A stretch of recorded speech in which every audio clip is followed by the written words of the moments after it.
ఈరోజు అరువు తెచ్చుకొని ఈరోజు పోటీ చేస్తా ఉన్నారు. ఈరోజు హస్తం గుర్తు వెనుక పతంగు గుర్తు ఉన్నది.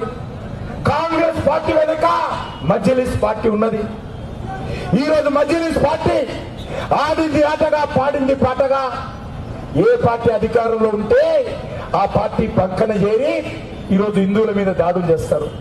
నేను ఓల్డ్ సిటీలో పెరిగాను, యాకత్పురంలో చదువుకున్నాను.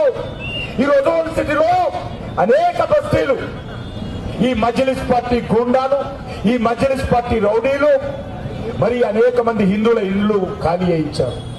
బస్తీలు అడ్డికి పావుషాలు చప్పున వాళ్ళు చెప్పినటువంటి అమ్ముకొని ప్రాణాలు అరచేతులు పెట్టుకొని పిల్లల భుజం మీద వేసుకొని పాత సామాన్లు ఉంటే సంకన పెట్టుకొని వేలాది బస్తీలు వేలాది కుటుంబాలు ఓల్డ్ సిటీ దాటొచ్చాయి. ఎవరు కారణమని అడుగుతా ఉన్నాను. ఈ మజ్లిస్ పార్టీ కారణం కాదా? ఈ మజ్లిస్ పార్టీ గూండాయిజం కాదా? ఈ మజ్లిస్ పార్టీ రౌడీజం కాదా? అటువంటి మజ్లిస్ పార్టీతో ఈరోజు కాంగ్రెస్ పార్టీ చట్టపట్టాలు వేసుకొని తిరిగింది. 10 సంవత్సరాల పాటు బీఆర్ఎస్ పార్టీ అది కూడా చట్టపట్టాలు వేసుకొని తిరిగింది. బీఆర్ఎస్ పార్టీ ఏ రకంగా కేసీఆర్ మాట అన్నాడు, నేను అసదుద్దీన్ ఓవైసీ ఒక ప్రత్యేక విమానం తీసుకొని దేశంలో నగరాలని తిరుగుతూ నరేంద్ర మోడీ గారికి వ్యతిరేకంగా ప్రచారం చేస్తామన్నారు. ఏమైపోయింది కేసీఆర్? ఎక్కడ పోయింది మీ ఓవైసీ? మీ సంఖలో నుంచి పోయి ఈరోజు కాంగ్రెస్ సంఖలో చేరింది కదా.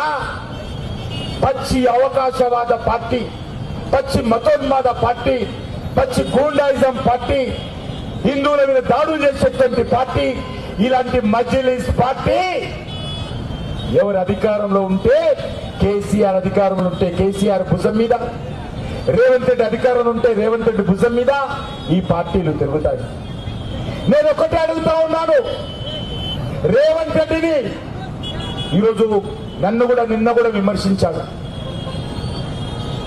నన్ను విమర్శించు తప్పులేదు, కానీ హిందువులను అవమానం చెయ్యొద్దని అడుగుతా ఉన్నాను.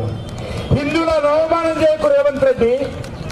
మీకు ఈ జూబ్లీహిల్స్ లో 3 లక్షల ఓట్లున్నాయి, హిందువులని మర్చిపోకు.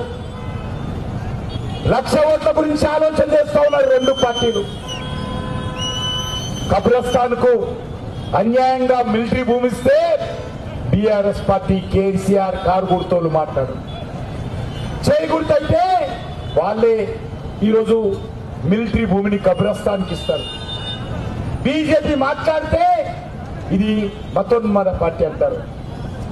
నేను ఒక్కటే మనవి చేస్తున్నాను, భారతదేశంలో ఉన్నటువంటి హిందువులు కానీ ముస్లింలు కానీ మా నాయకుడు అయినటువంటి నరేంద్ర మోడీ గారి దృష్టిలో అందరూ భారత మాత ముద్దు బిడ్డలే.